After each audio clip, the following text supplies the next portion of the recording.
അത്യുന്നതങ്ങളിൽ ദൈവത്തിന് മഹത്വം, ഭൂമിയിൽ ദൈവപ്രസാദമുള്ള മനുഷ്യർക്ക് സമാധാനം.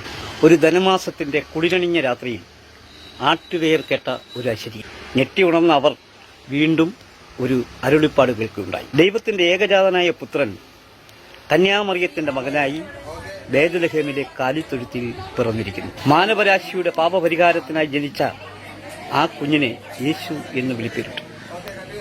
മാനവ സ്നേഹത്തിന്റെ ഓർമ്മ പുതുക്കലാണ് ക്രിസ്തുമസ്. ചടയമംഗലം ഗ്രാമപഞ്ചായത്തിലെ ബഡ് സ്കൂൾ കുട്ടികളും ഇക്കുറി വിവിധ കലാപരിപാടികൾ ഒരുക്കി ഈ ക്രിസ്തുമസിന് നിറം പകരാൻ കൂട്ടുചേർന്നു. ഒപ്പം അവരെ സംരക്ഷിക്കുന്നവരും ജനപ്രതിനിധികളും ആ ആഘോഷത്തിന്റെ ഭാഗങ്ങളായി. ഒപ്പം സാക്ഷി ടിവിയും ആ ആഘോഷത്തിൽ പങ്കുചേർന്നു.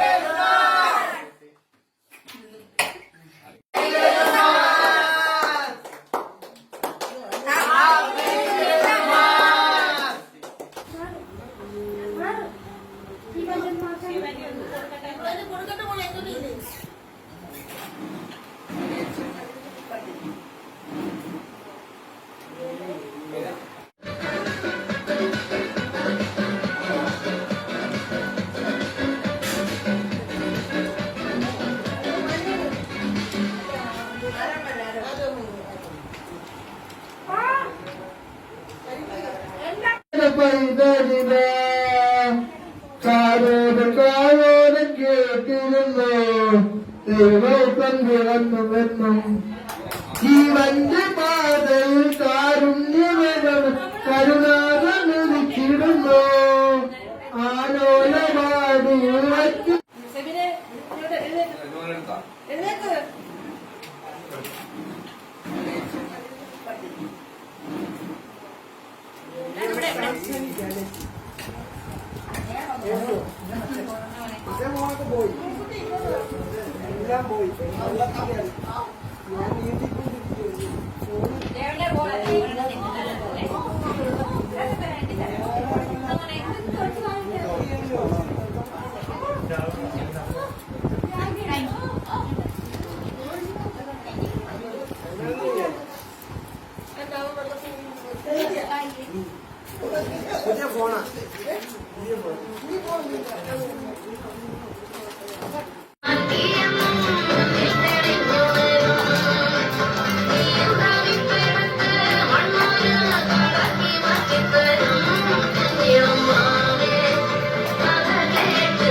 സ്കൂളിലെ ക്രിസ്മസ് ആഘോഷമാണ്. കുഞ്ഞുങ്ങളെല്ലാം വളരെ സന്തോഷത്തിലാണ്. ഇവര് ക്രിസ്മസ് ഫാദറായിട്ട് വേഷമിട്ടവരുണ്ട്, മാലാഖമാരുണ്ട്. അങ്ങനെ ഇവിടെയുള്ള ഞങ്ങളുടെ 20 കുഞ്ഞുങ്ങളും വളരെ സന്തോഷത്തോടുകൂടി ക്രിസ്മസിനെ വരവേൽക്കാൻ വേണ്ടി ഇന്ന് ഒരുങ്ങിയിരിക്കുകയാണ്. വളരെ പ്രത്യാശയോടെ പ്രതീക്ഷയോടെയാണ് ഞങ്ങളും ഈ ക്രിസ്മസിനെ വരവേൽക്കുന്നത്. ഞങ്ങൾക്ക് ഒരുപാട് ആഗ്രഹങ്ങളും ഞങ്ങളുടെ ഈ പരിമിതി, ഞങ്ങൾക്ക് ഭൗതിക സാഹചര്യങ്ങളൊക്കെ വളരെ കുറവാണ്. അപ്പം ഈ പരിമിതികളെല്ലാം മറികടന്ന് അടുത്ത ക്രിസ്മസ് ആഘോഷിക്കാൻ വേണ്ടി വളരെ നല്ല ഭൗതിക സാഹചര്യങ്ങളോട് കൂടി ഒരു ബിൽഡിംഗ് ഒക്കെ ഉണ്ടാവും എന്നുള്ള ഒരു ശുഭപ്രതീക്ഷയോടും പ്രത്യാശയോടും കൂടിയാണ് ഞങ്ങൾ ഇന്നിവിടെ ഇരിക്കുന്നത്.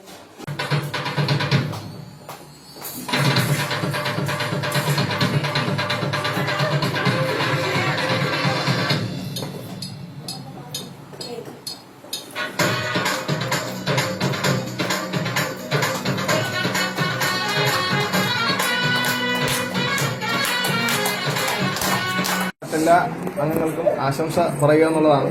ആശംസ പറയുന്നതോടൊപ്പം 1-2 വാക്കുകൂടെ പറയാൻ ഞാൻ ആഗ്രഹിക്കുന്നത്. കാരണം ബഡ് സ്കൂൾ തുടങ്ങിയത് പഞ്ചായത്തിന്റെ വലിയൊരു പരിശ്രമം കൊണ്ടാണ്. അതിന് അഭിനന്ദനം അർഹിക്കുന്നുണ്ട്. നമ്മൾ പറഞ്ഞ് ചെയ്യേണ്ടതെല്ലാം കിട്ടേണ്ട അർഹത ഉണ്ട് അവർക്ക്. പക്ഷെ എന്നിരുന്നാലും ഇപ്പോഴത്തെ സാഹചര്യത്തിൽ ഈ കുട്ടികളിങ്ങനെ ഒരുപാട് കുട്ടികളുണ്ട്. അവരിൽ പ്രായ പരിധിയിൽ വ്യത്യാസമുള്ള പലരും, പ്രായ കൂടുതൽ കുറവ് അങ്ങനെ ഉള്ളവരൊക്കെ ഉണ്ട്. അപ്പൊ ഇവർക്ക് ഈ കമ്മ്യൂണിക്കേഷൻ ചെയ്യുന്ന പോകുന്ന കാര്യത്തിൽ ഈ ഇത്രയും ക്ലാസ് റൂമിനകത്തിരുന്നുകൊണ്ട് വലിയ ബുദ്ധിമുട്ടുള്ള സംഭവമുണ്ട്. അത് പല പ്രാവശ്യവും ഞാൻ കുറ്റപ്പെടുത്തുന്നതല്ല. നമ്മൾ ഇതേപോലുള്ള വേദികളിൽ നമ്മൾ പറയുന്നതല്ലാതെ കാര്യങ്ങളൊന്നും അങ്ങോട്ട് ഇതാവുന്നില്ല. അതിനകത്ത് എന്തെങ്കിലും ഒന്നുകൂടെ ഒന്ന് ഉഷാറായി വരണമെന്നുള്ള ഒരു ആഗ്രഹം നമുക്കുണ്ട്. രക്ഷകർത്താവ് എന്നുള്ള നിലയിൽ, ഒരു പിറ്റിയുടെ ആളെന്നുള്ള നിലയിൽ എനിക്ക് അങ്ങനെ ആഗ്രഹമുണ്ട്. ഈ കുറച്ചുകൂടെ സൗകര്യമുള്ള സ്ഥലം കണ്ടെത്തി അതിന് വേണ്ടുന്നൊരു സംവിധാനം ഉണ്ടാക്കി തരണം. അത് എല്ലാ കൂട്ടായിട്ട് നോക്കാം. നമ്മൾ ഒരു വ്യക്തികളെക്കാൾ കൂടുതൽ പഞ്ചായത്തിന്റെ ഒരു ഭരണസമിതിക്കാണല്ലോ കുറച്ചുകൂടെ സ്വാധീനം ഉണ്ടാവുന്നത്. എല്ലാ കാര്യങ്ങളെല്ലാം പറഞ്ഞു പ്രത്യേകിച്ച് ഞാനൊന്നും പറഞ്ഞില്ല. എല്ലാവർക്കും എന്റെ ക്രിസ്മസ് പുതുവത്സര ആശംസകൾ. Happy new year. എല്ലാ പ്രിയപ്പെട്ട ബഡ് സ്കൂളുമായി ബന്ധപ്പെട്ട് ഇവിടുത്തെ പരിപാടികളിലെല്ലാം ഒന്നിനൊന്ന് മിഷൻ. നേരത്തെ പ്രസിഡന്റ് പറഞ്ഞതുപോലെ ലേഖായുടെ ഡാൻസ് ശരിക്കും പറഞ്ഞാൽ അത് സ്റ്റേറ്റ് ലെവലിൽ വൈറലായിട്ടുണ്ട്. അത് നമ്മുടെ ബഡ് സ്കൂളിന്റെ ഏറ്റവും വലിയ ഒരു വിജയമാണ്. ഇവിടെ ഈ ബഡ് സ്കൂളിൽ ആദ്യമായിട്ട് നമ്മൾ വരുമ്പോൾ ഇവിടെ വരുന്നവർ എങ്ങനെയാണെന്ന് ടീച്ചർ നമ്മുടെ സ്റ്റാൻഡിംഗ് കമ്മിറ്റിയിലേക്ക് വരുമ്പോൾ ടീച്ചർ കൈയൊക്കെ ഇങ്ങനെ കാണിച്ചു കഴിഞ്ഞാൽ അള്ളി കീറി നഖത്തിന്റെ പാടൊന്നുമില്ലാതെ ടീച്ചർ കമ്മിറ്റിയിൽ നിന്ന് വരാറുണ്ട്.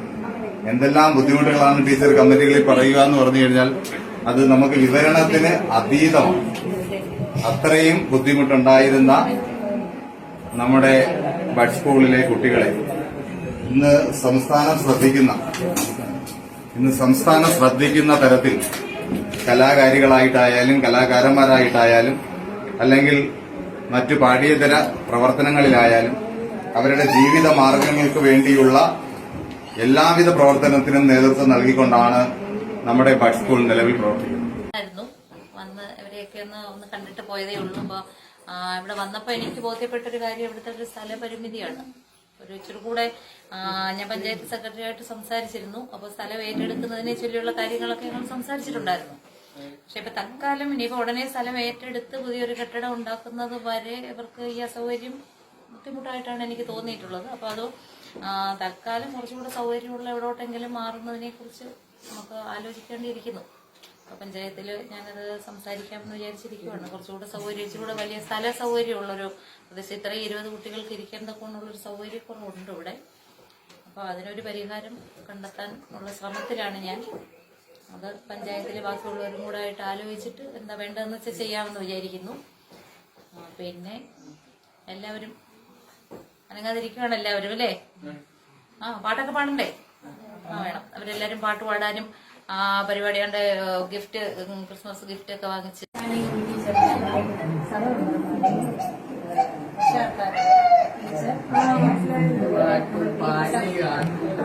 എനിക്കാണെന്നുണ്ടെങ്കിൽ നിങ്ങളെ കുറിച്ച് പറയാനാണെങ്കിൽ എന്നും എനിക്ക് കുറേ ഉൾപ്പെടെ എനിക്ക് ടാറ്റ വരും. എന്റെ വീടിനകത്തൂടെ വണ്ടി പോകുമ്പോൾ ഞാൻ കഴിവത് ഇറങ്ങിയിരിക്കാൻ ചിലപ്പോൾ മാറില്ല കേട്ടോ. ഞാൻ ഇറങ്ങി വരുമ്പോഴത്തേനും വണ്ടി പാസ് ചെയ്യും. കുഞ്ഞുങ്ങളെല്ലാം എനിക്ക് ടാറ്റ തരും. എല്ലാവർക്കും ക്രിസ്മസ് ആശംസകൾ പറയുകയാണ്. അതോടൊപ്പം തന്നെ നമുക്ക് അടുത്ത വർഷത്തിലേക്കുള്ള യാത്രയാണ്. ഇനി കുറച്ച് ദിവസങ്ങളിലൂടെ ഉള്ളൂ നമ്മൾ 2025 എത്താൻ. അപ്പം അതിൻ്റെയും ആശംസകൾ എല്ലാവർക്കും പറയുകയാണ്. ഞാനിപ്പോൾ കുറച്ച് നാളുകൊണ്ട് ഇപ്പോൾ ഈ ബഡ് സ്കൂളിൻ്റെ കാര്യങ്ങൾ ഒന്നും വിളിക്കുമ്പോൾ എനിക്ക് എത്താൻ പറ്റാറില്ല. ഇന്ന് തീർച്ചയായിട്ടും വരണം എന്ന് മനസ്സിൽ കരുതിയിരിക്കുകയായിരുന്നു. അങ്ങനെ പങ്കെടുക്കാൻ കഴിഞ്ഞു. അവരുടെ പാട്ടും ഡാൻസും ഒന്നും നമുക്ക് കാണാൻ കഴിയുന്നില്ല. ഇനിയുണ്ട്. അപ്പം അത് കഴിഞ്ഞു. എല്ലാവർക്കും Christmas and happy new year. President കാര്യങ്ങളെല്ലാം വിവരിച്ച് നമുക്ക് ഒരു പുതിയ കെട്ടിടത്തിലേക്ക് അല്ലെങ്കിൽ പുതിയ ബഡ് സ്കൂൾ തുടങ്ങുന്നതാണ് നമ്മുടെ ഏറ്റവും വലിയ ആഗ്രഹം. നമ്മുടെ ഏറ്റവും വലിയ ആഗ്രഹം നമ്മുടെ പഞ്ചായത്തിൽ ഒരു ബഡ് സ്കൂൾ ഓപ്പൺ ചെയ്യുക എന്നുള്ളതാണ്. അത് നമുക്ക് നിറവേറ്റാൻ കഴിഞ്ഞു. ഇനി നമുക്ക് പുതിയൊരു കെട്ടിടത്തിലേക്ക് നമുക്ക് കുറച്ചുകൂടെ സൗകര്യത്തോടു കൂടി നിങ്ങളെ നല്ല രീതിയിൽ കൊണ്ടുപോകാൻ കഴിയണം. നമുക്ക് ഇറങ്ങുന്നതിന് മുമ്പ് അതും കൂടെ ചെയ്യണമെന്ന് നമ്മളെല്ലാവരും ആഗ്രഹം അതും കൂടെയാണ്. മാക്സിമം നമ്മളെല്ലാവരും ശ്രമിക്കുന്നുണ്ട്.